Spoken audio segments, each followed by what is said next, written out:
Bonsoir à tous, vous êtes sur RTI2 et vous faites le bon choix. Dans l'actualité de ce début de week-end, en Côte d'Ivoire, des immeubles qui menaçaient de s'effondrer sur des habitations à Cocody-Angré ont été démolis. Nos équipes y étaient, leur compte rendu tout à l'heure. À l'international, reconnu pour sa contribution constante aux droits des femmes, Julienne Lousengue, lauréate du prix des droits de l'homme. Voici pour le sommaire. Bienvenue. Nous allons nous intéresser au calvaire des usagers qui empruntent l'autoroute Adjamé-Abobo, actuellement en chantier. Les travaux de l'échangeur au niveau de la Makassi créent d'énormes désagréments aux automobilistes. Les véhicules de transport en commun, communément appelés Baka, n'arrivent plus à Adjamé-Mosquée aux heures de descente à cause des embouteillages obligeant les usagers à parcourir des kilomètres à pied pour avoir un véhicule de transport. Un véritable chemin de croix, nous dit Noussangari. Adjamé-Pont-Ferraille. Sur cet axe menant à la commune d'Abobo, on se croirait à un marathon ou une marche sportive. Que non. Ces hommes et femmes, en réalité, doivent parcourir des kilomètres pour rallier le carrefour Makassi afin d'espérer avoir un véhicule de transport en commun pour rejoindre leur domicile. La raison, la plupart des conducteurs de minicars, communément appelés Baka, n'arrivent plus au niveau de la mosquée d'Adjamé aux heures de descente. Je viens du Black Market à Adjamé. Nous marchons comme ça, tous les jours c'est comme ça. On n'arrive pas à avoir voiture là-bas, tellement il y a embouteillage. Donc on est obligé de marcher. Souvent on arrive à prendre ici, souvent devant. Il n'y a pas de barra. À part de 18h, 19h, 17h, 18h, ça va plus à Adjamé, ça tourne ici seulement. Ça ne nous arrange pas, on est obligé de marcher. Je viens de quitter au forum. Je m'en vais à Bobo. Les bagarres n'arrivent plus là-bas, on marche jusqu'à... Je suis fatigué même. Tous les jours, même hier, j'ai marché, même chose là. Après avoir parcouru cette longue distance à pied, et une fois arrivé à cet endroit précis, que de difficultés pour prendre place à bord d'un minicar.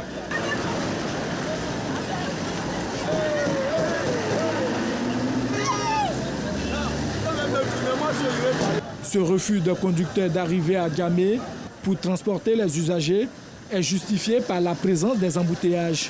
Pour eux, difficile de faire la recette dans de telles circonstances. Si l'embouteillage est trop grand là, si on arrive à la Rinole, beaucoup de fois on n'arrive pas à faire la recette. Bon, quand c'est grand là, ça nous fatigue. Il faut faire la recette pour avoir pour nous aussi. Bon, quand il y a assez d'embouteillages aussi là, nous on n'arrive pas à gagner pour nous. On ne peut pas gagner la recette parce qu'on doit faire 30 000 plus le carburant. Si tu vas là, tu vas faire 2 heures de temps, 3 heures de temps dans l'embouteillage. Donc c'est pas bon.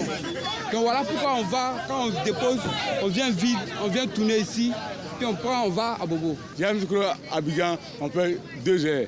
Mais à Adjamé, à Bobo, on fait 3 heures pour l'embouteillage. Les quelques minicars qui arrivent à Adjamé sont obligés d'augmenter le coût du transport au grand désarroi des usagers. Je m'en vais à Niamey. Le transport est cher. Quand on arrive ici, ça nous fait moins de transport. Mériador pour arriver à Bobo, on dit 500. Il y a d'autres qui disent 400.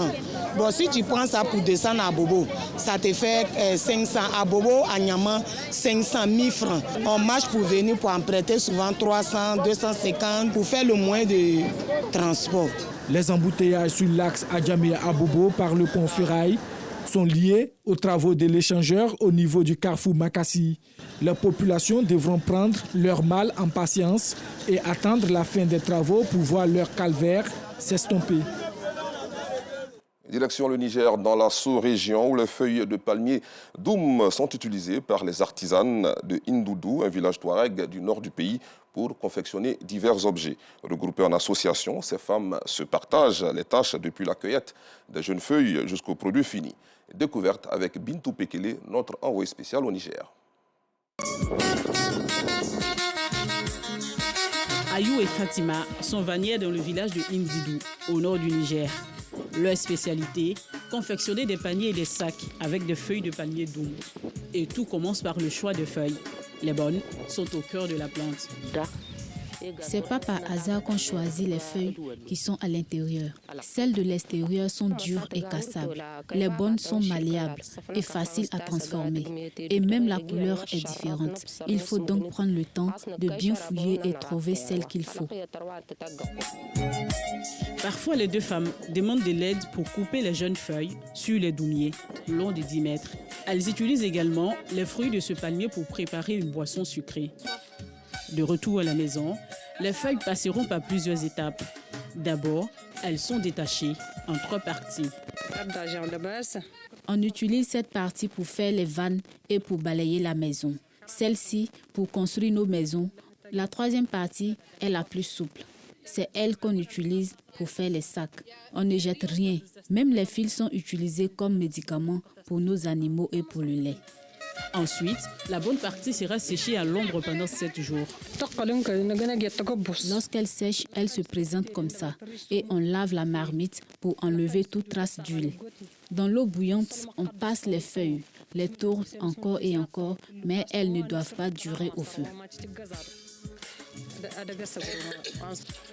Un dernier séchage à l'ombre s'impose pour 1 heure, après quoi la conception peut enfin commencer. Mais avant, il faut replonger ces pailles dans de l'eau froide et les emballer dans un sac, puis les retirer au fur et à mesure pour faire des nattes. Je suis en train de faire la base du panier. On commence par un bout et on contourne pour faire le milieu. Si je ne le fais pas, ça ne va pas se transformer en panier. Ça va être quelque chose de long sous forme d'un tuyau. Il faut donc confectionner en serrant doucement, doucement. Ayou et Fatima appartiennent à l'association des femmes artisanes de Indilou. Elles travaillent à la chaîne.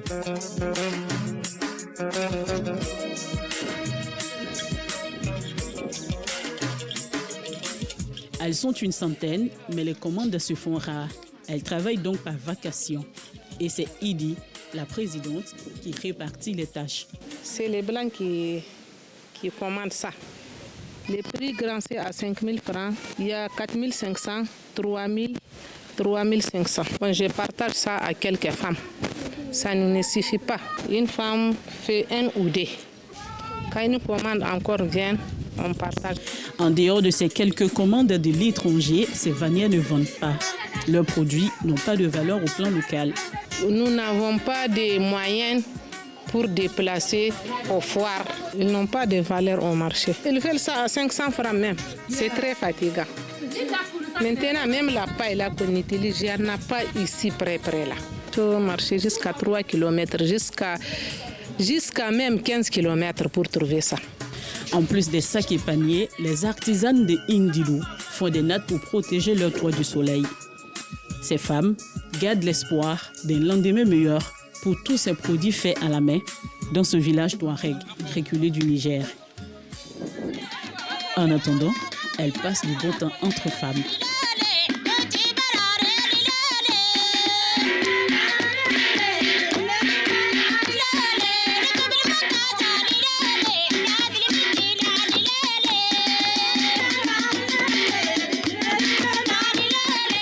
Mais aussi avec leurs enfants.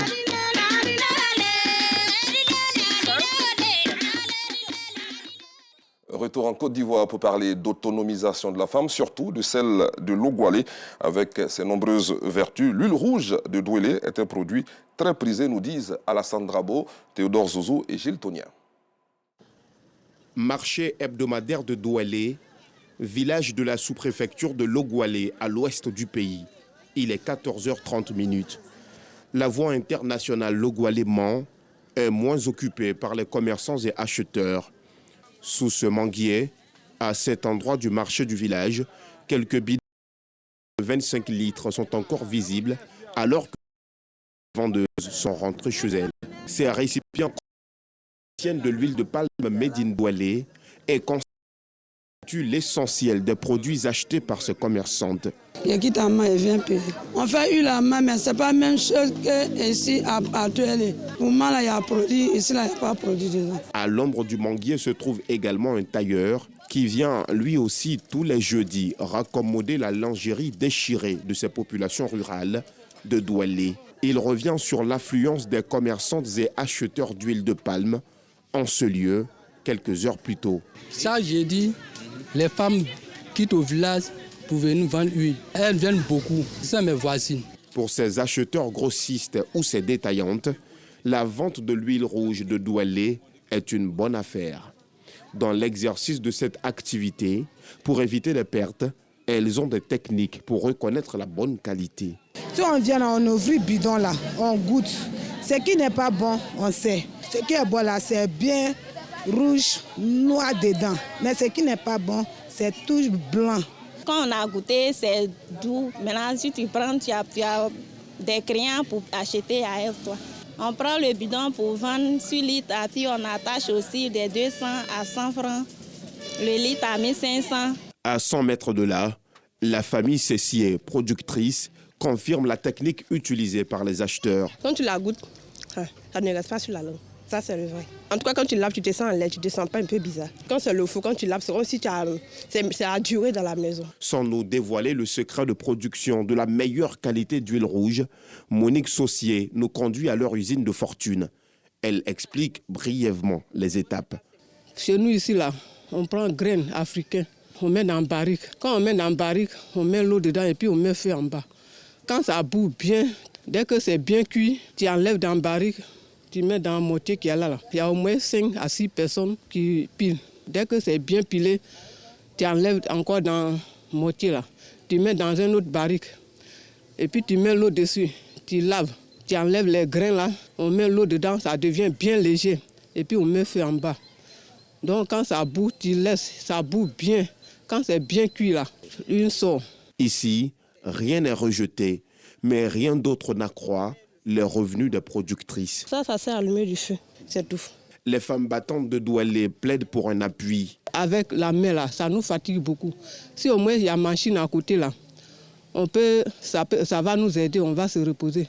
Sinon, à un barrique là, tu as fait ça aujourd'hui là, vraiment, la nuit même tu n'arrives pas à dormir. C'est ce qu'on veut là. On veut qu'il nous envoie une machine pour nous aider à faire le travail. Une souffrance et un cri de cœur bien perçus par Jeannette Badouel, maire de la commune de Logoualé. Elle essaie par ses actions d'apporter des solutions aux difficultés que rencontrent ces femmes afin de les rendre plus autonomes et incontournables dans la région du Tonkpi. Nous voulons passer à l'étape suivante qui est d'apporter une valeur ajoutée à cette production par la transformation. Nous allons mettre une petite unité de transformation pour l'huile de palme pour que nous puissions labelliser l'huile de palme provenant de Logoualé. L'huile rouge, extraite de façon artisanale ou traditionnelle, est produite en grande quantité par les femmes du village de Doualé. Elle fait partie de leur principale source de revenus, un véritable groupement coopératif avec des moyens de production plus améliorés peut les conduire à l'autonomisation recherchée. Dans la commune de Cocody à présent, précisément à Angré-du-Robité, des immeubles jumelés R+5 en construction représentaient un danger pour les riverains. Les bâtiments se sont affaissés jusqu'au premier étage dans la nuit d'hier à aujourd'hui. Les habitants des maisons aux alentours ont donc quitté leur domicile. Pour éviter des dégâts, des machines ont démoli aujourd'hui ces constructions. Notre reporter Clarisse Kanyala y a assisté. Voici son reportage commenté par Clément Boko. Mohamed ne sait plus à quel saint se vouer ce vendredi matin. Ces immeubles de type R+5 menacent de s'effondrer sur sa maison. Pour échapper au danger, il évacue sa famille loin des immeubles. C'est le samedi passé, lorsque j'étais à Bobo pour des courses, madame m'a appelé comme quoi l'immeuble du voisin veut céder. Donc, précipitamment, je suis venu. Bon, vraiment, j'ai constaté les faits. Donc, on a commencé à faire sortir les bagages. On a évacué les lieux. Le propriétaire, en tout cas, sincèrement dit, il a subvenu à tous les besoins nécessaires. Comme quoi, le loyer de la maison, il a payé 5 mois. Comme lui, tous les habitants menacés par ces immeubles jumelés ont quitté leur domicile pour éviter le pire. Ces immeubles ne tiennent qu'aux tuyaux et barres de fer, entre autres matériaux utilisés dans la construction. Selon les témoignages, c'est dans la nuit d'hier jeudi à ce vendredi que les immeubles se sont affaissés. Mais bien avant, ils présentaient quelques signes d'effondrement. Il y a trop de laxisme au niveau du ministère de la Construction, d'autant plus que eux-mêmes, quand on les avait touchés, on a été les premiers à les toucher, puisque le propriétaire, lui, il ne se sent pas concerné. Lui, ce sont ses biens qui vont en ruine.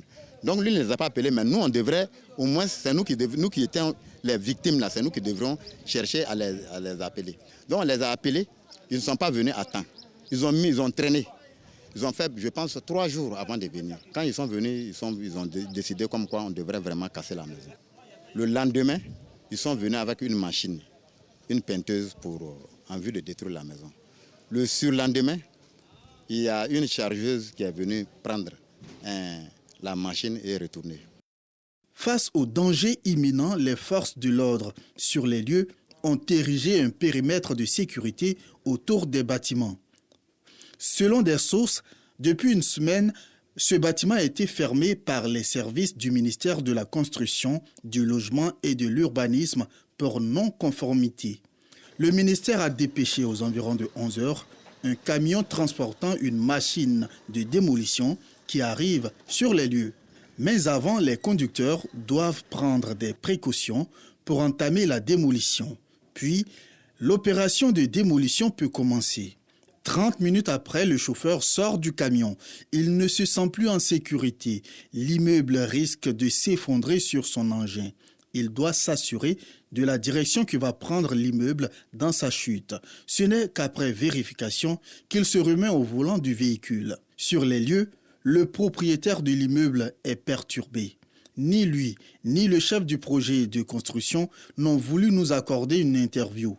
Cette fois-ci, des vies humaines ont pu être sauvées. En juin dernier, un immeuble en construction de type R+6 s'était effondré et avait fait au moins 8 morts et 9 blessés. Félicitations au ministère de la Construction, du Logement et de l'Urbanisme qui ne cesse de multiplier les initiatives pour réduire au maximum les effondrements d'immeubles dans notre pays. Ce vendredi 21 juillet marque la journée mondiale de la malbouffe. Malheureusement, dans notre pays, la mauvaise alimentation devient davantage la règle, prenant le pas sur une alimentation saine et équilibrée. Et les propositions ne manquent pas quand il s'agit de malbouffe, un fléau courant de nos jours. C'est donc une journée pour se faire plaisir, une situation à l'origine de plusieurs maladies et qui réduit aussi l'expérience de vie des populations. Parlons agriculture à présent. Enabel, l'agence belge de développement, a procédé au lancement officiel de son programme de renforcement des capacités des coopératives cacaoyères le mardi dernier dans la région de la Nawa. Les enjeux de cette rencontre, installer le dispositif opérationnel du projet, enseigner la gestion financière efficace et durable des groupements de Soubré en vue d'une organisation efficiente des producteurs de cacao. Le compte-rendu de Yacouba Koulibaly est commenté par Asita Diara. Instruit à la bonne gestion financière et durable des coopératives cacaoyères de la localité de Soubré et environ, c'est l'objectif visé par l'agence belge de développement Enabel, qui entend contribuer à une organisation efficace des producteurs de cacao. Ce projet vise à renforcer au niveau de la gouvernance, au niveau de la gestion financière, les coopératives pour leur permettre d'avoir accès à un meilleur marché. Et ce projet aussi vise d'avoir une meilleure qualité organoleptique et aussi de bénéficier de paiements pour services environnementaux. Occasion pour Alessio Salvadori Panini, directeur pays de Enabel, Côte d'Ivoire, de faire l'état des lieux des actions sur le terrain. Notre objectif a été de présenter les grandes lignes du projet, de présenter les 11 coopératives qui ont été retenues après l'appel à manifestation d'intérêt pour participer au programme de renforcement des capacités. Nos techniciens sont sur le terrain pour conduire un diagnostic approfondi des coopératives et pour en sortir des recommandations concrètes pour l'identification des trajectoires de renforcement des capacités que notre projet va financer dans les mois et dans les années à venir. Le lancement de ce programme de développement agricole a vu la sélection de 11 coopératives cacaoyères sous le leadership du Conseil Café Cacao. Elles vont bénéficier d'une prise en charge totale dans le cadre de la stratégie d'appui au développement de la filière cacao durable en Côte d'Ivoire. À l'international, comme annoncé en titre, l'Assemblée générale des Nations unies a décerné hier le prix des droits de l'homme 2023 à 6 lauréats, dont la Congolaise Julienne Lusenge, la présidente de l'Association Solidarité des femmes pour la paix et le développement intégral. Militante des droits de l'homme, est une figure bien connue en RDC. Elle a été reconnue pour sa contribution constante aux droits des femmes et son combat contre les violences sexuelles. Fin de cette édition. Merci de l'avoir suivi. Excellent début de week-end sur RTI2.